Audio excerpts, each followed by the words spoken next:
नक्काशीदार और ढली हुई मूर्तियों को हटाकर यहूदा और यरूशलेम को शुद्ध करना आरंभ किया। Hallelujah, hallelujah. इस वचन के सेकंड इतिहास, दूसरा इतिहास 34 चैप्टर 3 वर्स के 2 पार्ट्स में हम बात करेंगे। 2 पार्ट्स में, 2 हिस्सों में हम बात करेंगे।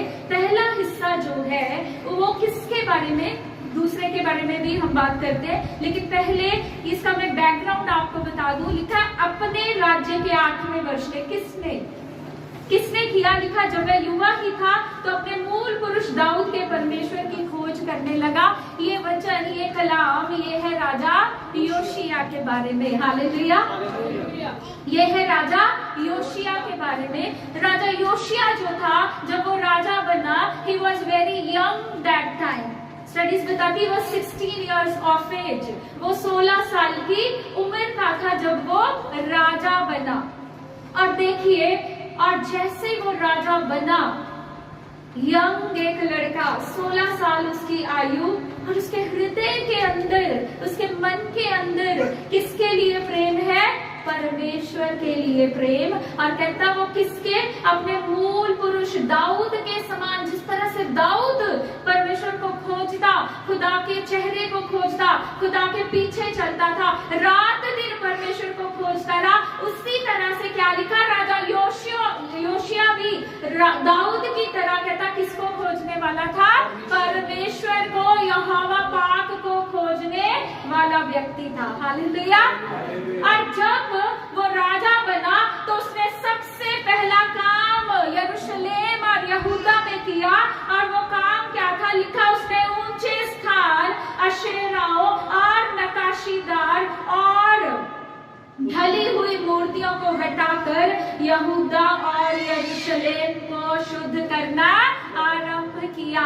पहले नंबर पे पहला हिस्सा राजा योशिया के बारे में बताता है कि राजा योशिया कैसा व्यक्ति था? परमेश्वर को खोजने वाला। जिस तरह से राजा दाऊद खुदा को खोजने वाला था, उसी तरह से राजा योशिया जो था वो किसको खोजने वाला था? परमेश्वर को खोजने वाला। और अब वो 16 साल की यंग एज में क्या बन गया? राजा बन गया। और राजा बनते ही पहला काम उसने क्या किया? उसने सारे अन्य देवी देवता जो यहूदा में, जो इजराइल में थे, जितने देवी देवताओं के ऊंचे स्थान, अशेरा, बाल देवता, जितनी ढली हुई नक्काशीदार मूर्तियां थी, लिखा उसने सबको क्या किया? वहां से हटा दिया। हालेलुया। और क्या लिखा है? उसने यरूशलेम और यहूदा को क्या किया? शुद्ध किया। इसका मतलब कि वो जो मूर्तियां और जो वहां पे बाल देवता, अशेरा और जो अन्य देवी देवताओं की वहां पे आराधना होती थी, सबसे पहले उसने क्या किया? उन मूर्तियों को, ढली हुई मूर्तियों को, नक्काशीदार मूर्तियों को वहां से हटा दिया। ऊंचे स्थान उसने ढा दिए। हालेलुया। तो जब आप शुद्ध होना चाहते हैं या किसी चीज को शुद्ध करना चाहते हैं, it's not only about the things. ये सिर्फ पाप भरी सिंफुल थिंग्स के बारे में बात नहीं है, ये बात लोगों के बारे में भी है। अगर लोगों के जीवन में पाप है, ना केवल इन मूर्तियों को, ना केवल इन अशुद्ध वस्तुओं को हटाना जरूरी है, यदि मनुष्य के अंदर कुछ अशुद्ध है उसको हटाना भी जरूरी है। तभी दूसरा स्टेप क्या है? शुद्धता। दूसरा स्टेप क्या है? शुद्धता। पहला स्टेप क्या है? कि अगर कुछ अशुद्ध हमारे अंदर है, जिस तरह से राजा योशिया ने सबसे पहले क्या किया? अशुद्ध वस्तुओं को हटाया। वो चीजों की बात है, मूर्तियों की बात है, लेकिन बहुत बार बहुत सारी चीजें जो अशुद्ध है वो कहाँ पर है? मनुष्य के अंदर ही है। तो शुद्ध हम तब तक नहीं होंगे जब तक हम उन अशुद्ध वस्तुओं को, उन अशुद्ध चीजों को अपने घरों से और अपने अंदर से, अपने जीवनों से, अपने हृदयों से हम अलग नहीं करेंगे। पहला काम अशुद्ध चीजों को क्या करना, हटाना, अशुद्ध चीजों को दूर करना, और तब दूसरा काम होगा, तब दूसरा स्टेप पूरा होगा, वो है तब हम क्या कर पाएंगे, प्योरीफाई, तब हम खुद को क्या कर पाएंगे, क्लीन कर पाएंगे, तब हम खुद को प्योरीफाई कर पाएंगे। हालेलुया। एक वचन और हम पढ़ेंगे, लेवी व्यवस्था में लिखा है कि मूर्तों की ओर मन ना फिराओ और ना अपने लिए कोई ढली हुई मूर्ति बनाओ, मैं तुम्हारा परमेश्वर यहोवा हूँ। हालेलुया। अब देखिए, परमेश्वर ने एक हुक्म दिया, लेवी व्यवस्था के अंदर एक नियम दिया गया है, क्योंकि हम जानते हैं कि यहोवा परमेश्वर कौन है, केवल परमेश्वर, इकलौता परमेश्वर, एकमात्र परमेश्वर और जीवित परमेश्वर। Hallelujah, hallelujah. जोर से उस जीवित परमेश्वर की महिमा के लिए हम तालियां बजाएंगे, अपने हाथों को उठाते हुए, क्योंकि हम किसकी संतान है, हम किसकी आराधना करते हैं, जीवित परमेश्वर। योशिया का प्रेम, ये एक्ट जो उसने ये कार्य किया, राजा योशिया ने ये जो कार्य किया कि उसने सारी अशुद्ध वस्तुएं, सब तरह की मूर्तियां, मनुष्य के हाथ से बनी हुई मूर्तियां उसने वहां से हटा दी। इसका मतलब उसने परमेश्वर के इस नियम की, इस हुक्म की क्या की, पालना की। हालेलुया। और ये एक्ट, ये उसका कार्य क्या दिखाता है, परमेश्वर के प्रति उसके स्नेह को, परमेश्वर के प्रति उसके प्रेम को, परमेश्वर के प्रति उसकी आज्ञाकारिता को दर्शाता है। हालेलुया। इसका अर्थ, यहूदा के अंदर बहुत ज्यादा मूर्ति पूजा थी, यहूदा के अंदर तरह तरह विभिन्न देवी देवताओं की मूर्तियां स्थापित थी। और ये एक अलग विषय है, इसके बारे में हम फिर कभी बात करेंगे, पर मैं इतना बताना चाहती हूँ कि ये जो आइडल्स हैं, they are directly related with the evil spirits. ये जो आइडल्स हैं, ये किसके साथ रिलेटेड है, मूर्तियां दुष्ट आत्माओं के साथ रिलेटेड है, इविल स्पिरिट्स के साथ रिलेटेड है। या ये कह सकते हैं हम कि जो इविल स्पिरिट्स हैं, ये मनुष्य को लीड करती हैं, उस ओर लेके जाती हैं, उसको इंस्पायर करती हैं कि वो किसकी आराधना करे, वो जीवित परमेश्वर को छोड़कर इन हाथ की नकाशीदार ढली हुई मूर्तियों की क्या करे, आराधना करे। ये एक अलग विषय पे हम बात करेंगे, लेकिन मैं जो आपको बताना चाहती हूँ वो ये है कि अगर हम चाहते हैं कि हमारे अंदर कुछ नया आए, शुद्ध आए, पाक आए, पवित्र आए, तो पुराना हमें पहले हटाना पड़ेगा। Hallelujah, hallelujah. तो पुराना हमें पहले क्या करना पड़ेगा, हटाना पड़ेगा। आज मसीह लोगों की सबसे बड़ी समस्या कि मसीह में आ गए, मसीह को धारण कर लिया मतलब पहन लिया, यीशु मसीह को उद्धारकर्ता स्वीकार कर लिया, एक नया नेचर, एक नई प्रकृति, एक नया स्वभाव मिल गया, लेकिन अभी तक पुराना छोड़ा ही नहीं। नया स्वभाव मिल गया यीशु मसीह को उद्धारकर्ता स्वीकार करने से, ग्रहण करने से, यीशु मसीह को धारण करने से, यीशु मसीह को पहनने से एक नया स्वभाव मिल गया, लेकिन अभी तक पुराना भी छोड़ा नहीं गया। इसलिए मसीह लोगों का जीवन किसमें रहता है, संघर्ष में रहता है, स्ट्रगल में रहता है। और अगर आप चाहते हैं कि मसीह ने जो पूरा नया स्वभाव मसीह में आने से आपको मिला है, यीशु मसीह को धारण करने से, यीशु मसीह को ग्रहण करने से जो नया स्वभाव हमने पा लिया है, जो किसका स्वभाव है, मसीह का स्वभाव है, अगर वो पूर्ण रूप से हमारे ऊपर कंट्रोल करे, तो उसके लिए राजा योशिया की तरह हमें क्या करना पड़ेगा, पुराना सब कुछ वहां से हटाना पड़ेगा। अशुद्ध जो कुछ भी अशुद्ध है, जो भी कुछ अपवित्र है, वो सब वहां से हटाना पड़ेगा, ताकि नया हमारे अंदर समा सके। Hallelujah, hallelujah. अब आप देखो, अगर पुराना कोई कपड़ा है, कपड़ा है और उस कपड़े के ऊपर छेद हुए हैं, फटा पुराना है, ठीक है। कई बार कपड़े के अंदर जो उसके ये धागा होता है उसमें भी मैल इतनी फंस जाती है, पुराना कपड़ा। आप पुराने कपड़े के ऊपर एक नया कपड़ा काट के लगा दो, ठीक है, पुराना भी फट जाएगा और नया भी हट जाएगा। मतलब कि पुराना नेचर और नया नेचर, पुराना स्वभाव ओल्ड सिंफुल नेचर और नया स्वभाव जो मसीह में आने के बाद हमें मिला है, वो दोनों साथ साथ नहीं चल सकते। अगर दोनों को साथ लेके चलोगे तो इस तरह से जैसे ये कपड़ा खराब हो गया, हमारा जीवन भी क्या हो जाता है, खराब हो जाता है, संघर्ष में रहता है, स्ट्रगल में रहता है। आज मसीह लोगों के जीवन में सबसे बड़ा संघर्ष यही है कि ये दोनों साथ साथ पैरेलल, दोनों साथ साथ, नया स्वभाव भी साथ साथ चल रहा है, पुराना भी साथ साथ चल रहा है। नए स्वभाव में हम कोशिश कर रहे हैं कि हमने गुस्सा नहीं करना, शांत हो गए, लेकिन फिर जब परिस्थिति आई तो गुस्सा उभर के सामने आ जाता है।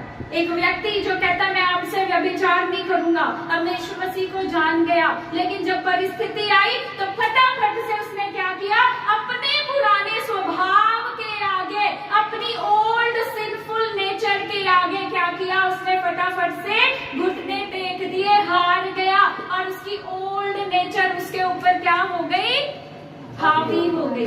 उसने उसको ग्रिप में ले लिया, उसने उसको अपने ट्रैप में, अपने जाल में फंसा लिया। तो नया, अगर आप चाहते हैं कि परमेश्वर नए से हमें भरे, खुदा में नए से भरे, नए खुदा के स्वभाव से हम जाने जाए, अपना ले उस स्वभाव को, हम अंदर तक क्या कह सकते, जज्ब कर ले, तो उसके लिए पहला काम, पहला स्टेप क्या है कि आपको अपने अंदर से पुराना सब कुछ क्या करना पड़ेगा, खत्म करना पड़ेगा। क्योंकि आदम को परमेश्वर ने कैसा बनाया था, अपने स्वरूप में। परमेश्वर के स्वरूप में होने का अर्थ क्या है कि परमेश्वर का स्वभाव, परमेश्वर की सब क्वालिटीज, परमेश्वर के सब गुण किसके अंदर थे, आदम के अंदर। लेकिन आदम ने जब पाप किया, अनाज्ञाकारिता की, जब उसने गुनाह किया, जब वो खुदा के विरोध में गया, तो परमेश्वर का स्वभाव उसने क्या किया, पीछे कर दिया और एक आम मनुष्य का स्वभाव उसके अंदर आ गया। और उसके वंशज होने के नाते वही ओल्ड सिंफुल नेचर आज भी लोगों के ऊपर क्या करती है, प्रभुता करती है, तब तक जब तक हम मसीह को धारण नहीं कर लेते, जब तक हम मसीह को नहीं जान लेते, जब तक हम यीशु मसीह को अपना उद्धारकर्ता, मुक्तिदाता स्वीकार नहीं कर लेते, तब तक वही ओल्ड सिंफुल नेचर मनुष्य के ऊपर क्या करती है, प्रभुता करती है। लेकिन मसीह लोगों की समस्या ये है कि यीशु मसीह को जानने के बाद, उद्धारकर्ता स्वीकार करने के बाद, पहनने के बाद, धारण करने के बाद भी आज भी लोग कैसे हैं, वही पुराने स्वभाव में। उस पुराने स्वभाव को खत्म करना उनके लिए क्या है, इट इज अ स्ट्रगल, उनके लिए एक संघर्ष है, उनके लिए एक बैटल है, उनके लिए एक युद्ध है। They are struggling, they are fighting. ये दोनों old sinful nature and new nature, दोनों के बीच में स्ट्रगल कंटिन्यूअसली चलता जा रहा है। दोनों के बीच में बैटल, युद्ध समाप्त नहीं होता।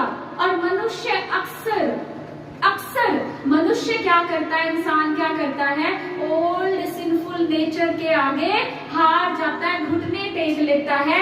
उसका एक कारण है, और उसका कारण क्या है कि जो पाप है, लोगों को लगता है वो बड़ा कंफर्ट देता है, बड़ा मजेदार है, बड़ा एंजॉयमेंट है। उस पाप के अंदर क्या है, बड़ी एंजॉयमेंट है।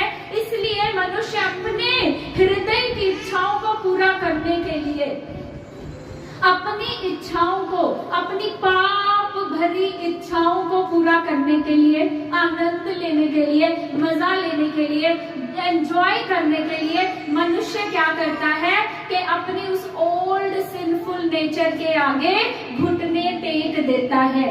लेकिन ये जो जब हम यीशु मसीह में आ जाते हैं और यीशु मसीह को अपना उद्धारकर्ता स्वीकार कर लेते हैं, यीशु मसीह को धारण करने के बाद, नया स्वभाव पाने के बाद, साथ में पुराना भी रखते हैं, तो ये पता कैसा है? कैसा है? ये एक मीठे जहर के जैसा है। किसके जैसा? मीठे स्वादिष्ट जहर के जैसा है। तो जहर अंत में क्या देगा? मृत्यु है। तो जहर और अंत में क्या देगा? मृत्यु देगा। लेकिन हम समझ नहीं पा रहे, हमें समझ नहीं आ रहा, क्योंकि ये जहर कैसा है? स्वादिष्ट लग रहा है। अभी ये जहर कैसा लग रहा है? Delicious poison. ये अभी बड़ा स्वाद लग रहा है, बड़ा मीठा लग रहा है। लेकिन एक दिन आएगा, पाप केवल क्या लेके आता है? मृत्यु को लेके आता है। और ये मृत्यु केवल शारीरिक नहीं है, मसीह लोगों के लिए ये आत्मिक मृत्यु भी है। आपकी आत्मा भी मर जाती है, आपका आत्मिक जीवन भी खत्म हो जाता है, और शारीरिक जीवन तो एक दिन खत्म होना ही है। पर हम यहाँ पर किसकी बात कर रहे हैं?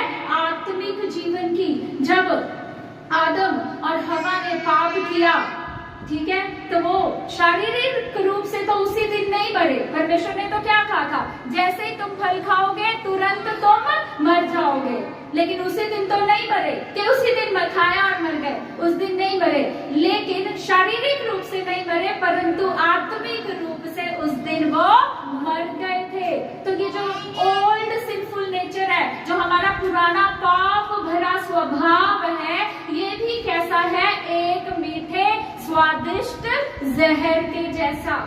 अभी तो बड़ा मजा आ रहा है पाप करने में, अभी बड़ा मजा आ रहा है रात को छुप छुप के पॉर्न वीडियोस देखने में, अभी बड़ा आनंद आ रहा है दूसरों के बारे में झूठी बातें करने में, दूसरों के बारे में झूठी निंदा करने में, अभी बड़ा मजा आ रहा है। अभी चुगलियां करने में बड़ा स्वाद आ रहा है। अभी व्यभिचार, क्योंकि पकड़े नहीं गए, अभी तक पता नहीं लगा पत्नी को कि बाहर भी एक चक्कर चल रहा है, अभी तक पकड़े नहीं गए, इसलिए व्यभिचार में अभी तक बड़ा मजा आ रहा है, बड़ा स्वाद आ रहा है। इसलिए ये कैसा जहर है? मीठा जहर। ये कैसा जहर है? मीठा जहर, स्वादिष्ट जहर। It's a delicious poison, but it will lead to death. ये आपको किसकी ओर लेके जाएगा? मृत्यु की ओर। कैसी मृत्यु?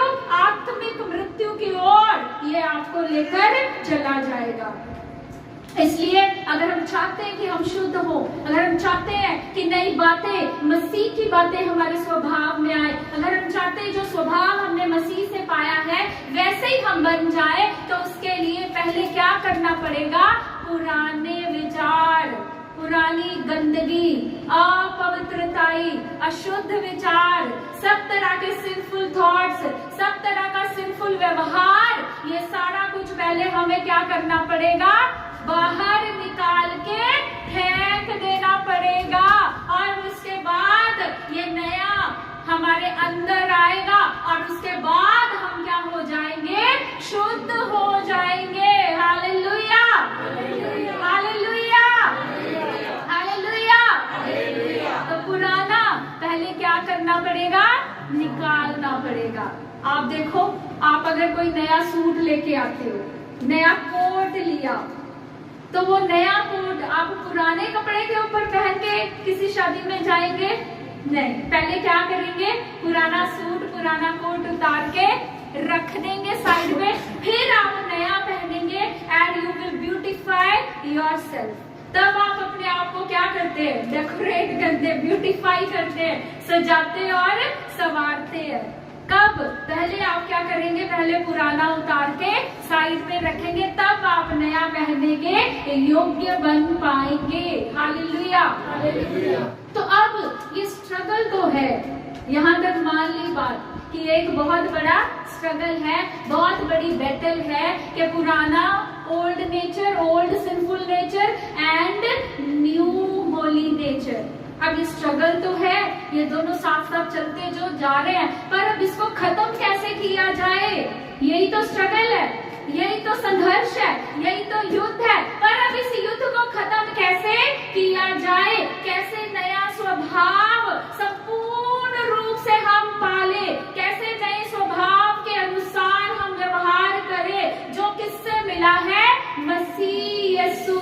नर्सरी से मिला है। हालेलुया।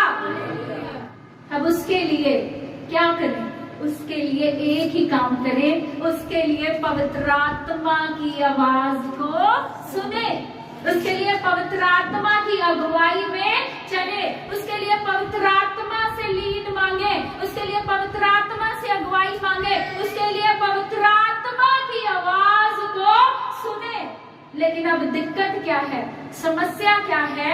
समस्या ये है कि पवित्र आत्मा की आवाज हम सुनना ही नहीं चाहते। पवित्र आत्मा की अगुवाई, पवित्र आत्मा की लीड हम लेना ही नहीं चाहते हैं। बिकॉज हमारे कान हमने बंद कर लिए, हमारी आंखें हमने बंद कर ली, फोन में मगन हो गए, फोन में इतना बिजी हो गए और संसार की बातों में इतना बिजी हो गए, आप का परमेश्वर के साथ कोई रिलेशन नहीं है, फोन के साथ एक अच्छा रिश्ता है। आजकल लोगों का फोन के साथ एक अच्छा रिश्ता है, लेकिन परमेश्वर के साथ रिश्ता नहीं है। जब परमेश्वर के साथ रिश्ता नहीं है, जब खुदा की उपस्थिति में, उसकी हजूरी में नहीं बैठेंगे, तो फिर परमेश्वर, पवित्र आत्मा परमेश्वर की आवाज को भी सुन नहीं पाएंगे, परमेश्वर पिता पवित्र आत्मा की गाइडेंस को भी सुन नहीं पाएंगे, पवित्र आत्मा कभी भी हमें लीड गाइड नहीं कर पाएंगे। तो अगर हम चाहते पुराना जाए तो उसके लिए क्या सुनना पड़ेगा? पवित्र आत्मा को सुनना पड़ेगा। और पवित्र आत्मा की खासियत देखिए, परमेश्वर ने जो सहायक दिया है, उस सहायक की खासियत क्या है पता? कि वो आपके जीवन के हर एक हिस्से में आपको गाइड करना चाहता है। हालेलुया। पवित्र आत्मा की खासियत क्या है? कि वो आपके जीवन के हर एक हिस्से में, छोटे चाहे बड़े, हर एक हिस्से में पवित्र आत्मा परमेश्वर आपको गाइड करना, आपको लीड करना चाहते हैं। लेकिन ये हम है कि हम परमेश्वर की पवित्र आत्मा की अगुवाई अपने जीवनों में नहीं चाहते, because we are very busy in this world. क्योंकि हम इस संसार में बहुत ज्यादा क्या हो चुके हैं? बिजी हो चुके हैं, फोन में बहुत ज्यादा बिजी हो चुके हैं। आपको लगता है कि हम फोन में सारा दिन रील्स देख के पवित्र आत्मा की आवाज को सुन पाएंगे? या इंस्टाग्राम पे सारा दिन रील्स देख के, वीडियोस देख के क्या हम पवित्र आत्मा की आवाज को सुन पाएंगे? कभी भी नहीं। लेकिन जिस दिन हम ये सब चीजों को, जो कुछ पुराना है, जब हम इसे साइड पे कर देते, जब हम इसे निकाल देते, जब इसे अपने जीवन से, अपने हृदय से, अपने सोचों से जब हम निकालना चाहते हैं, पवित्र आत्मा की अगुवाई में चलना चाहते हैं और परमेश्वर की उपस्थिति में बैठना शुरू करते हैं, और जब पवित्र आत्मा का ग्रिप, पवित्र आत्मा का नियंत्रण, पवित्र आत्मा का कंट्रोल हमारे ऊपर, हमारे हार्ट पे, हमारे माइंड पे, हमारी सोचों पे, हमारे थॉट्स पे आ जाता है, तो ग्रेजुअली, स्लोली क्या होता है? पुराना नेचर अपने आप अपनी ग्रिप को लूज करना शुरू कर देता है। हालेलुया। तो पुराना नेचर अपने आप जाना शुरू हो जाता है। कब? द मोमेंट जब हम पवित्र आत्मा की अगुवाई में चलना शुरू कर देते हैं, जब हम पवित्र आत्मा से लीड लेना शुरू कर देते हैं। हालेलुया। एक वचन आप मेरे साथ खोले,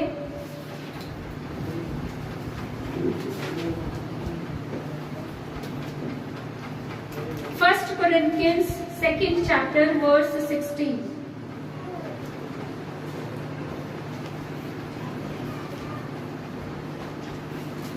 मैं पढ़ूं? लिखा है, क्योंकि प्रभु का मन किसने जाना है कि उसे सिखाए, परंतु हम में मसीह का मन है। और इसके साथ ही एक और आयत पढ़ेंगे, लिखा है रोमन्स 13th चैप्टर वर्स 14, लिखा है, वरन प्रभु यीशु मसीह को धारण कर लो और शारीरिक वासनाओं की तृप्ति में मन ना लगाओ। किसको धारण कर लो? किसको धारण कर लो? जोर से बोलो, किसको? मसीह यीशु को धारण कर लो, धारण कर लो पहले नंबर पे।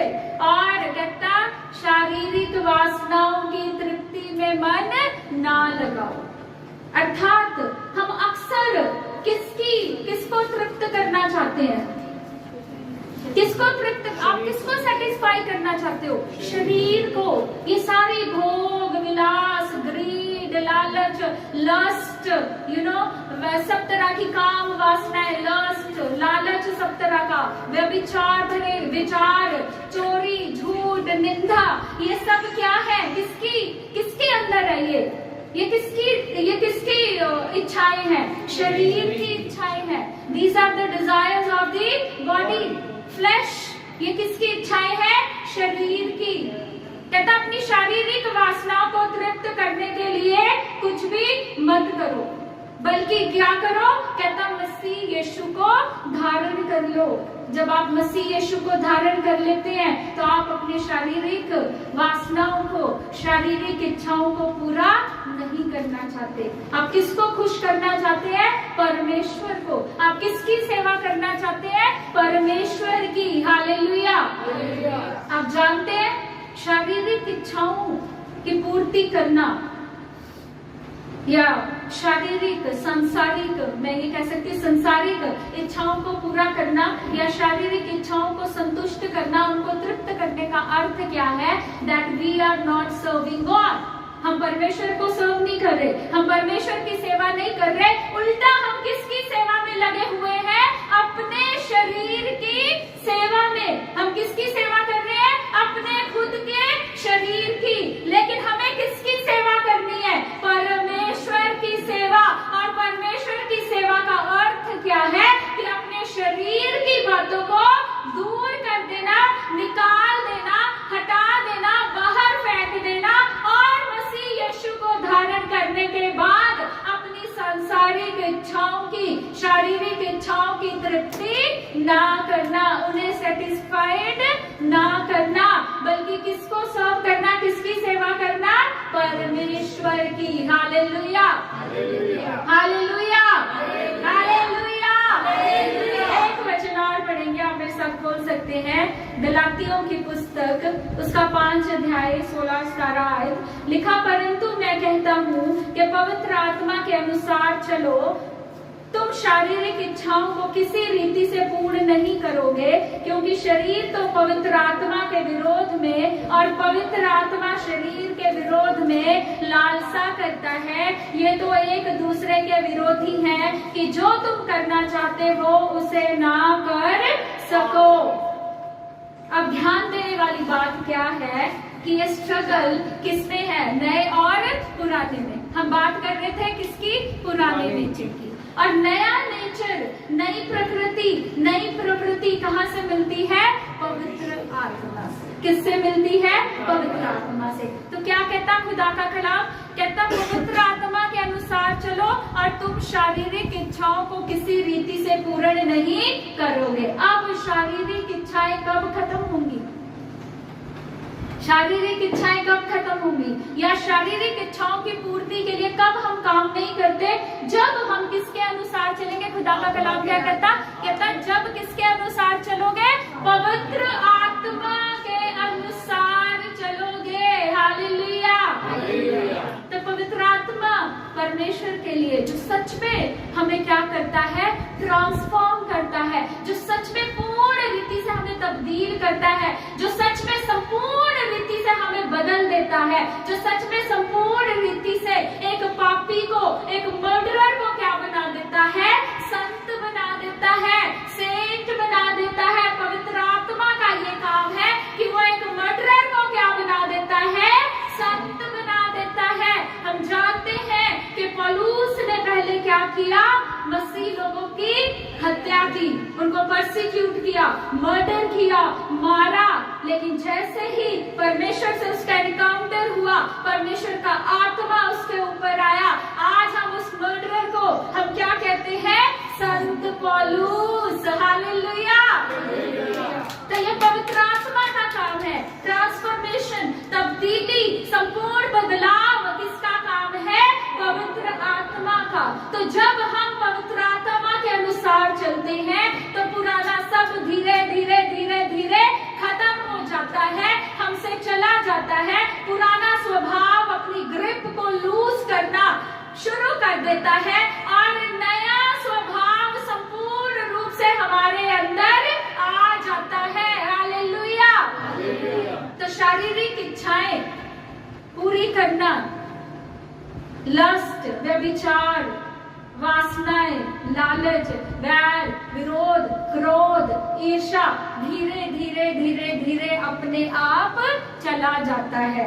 और पवित्र आत्मा हमारे अंदर क्या पैदा करते हैं? फलों को पैदा करते हैं।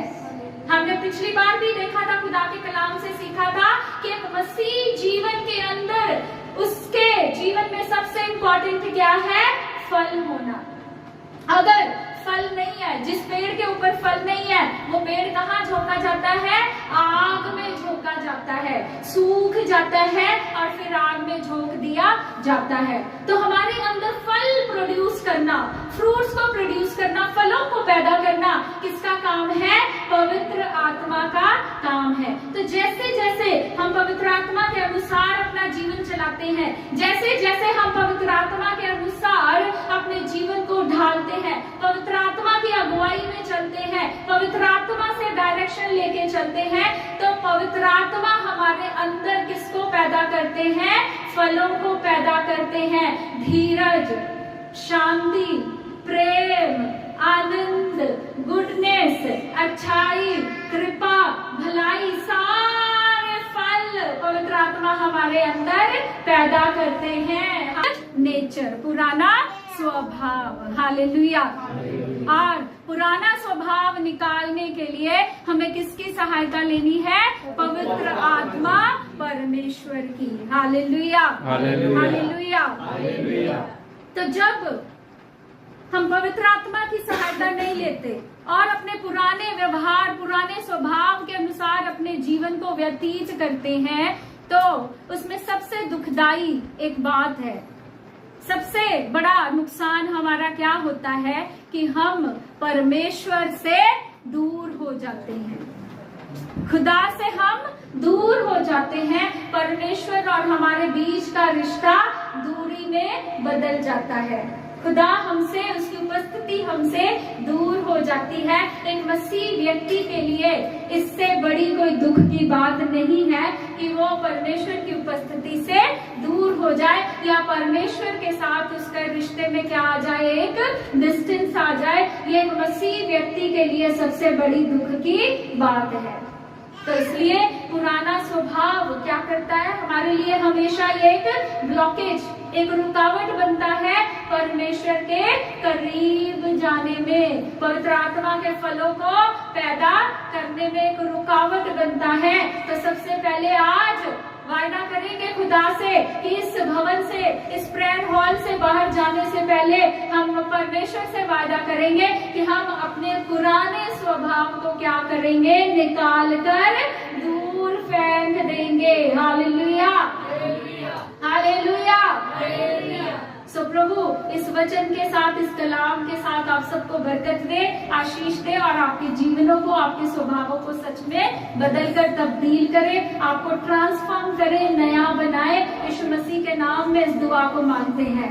आमीन, आमीन, आमीन। हालेलुया।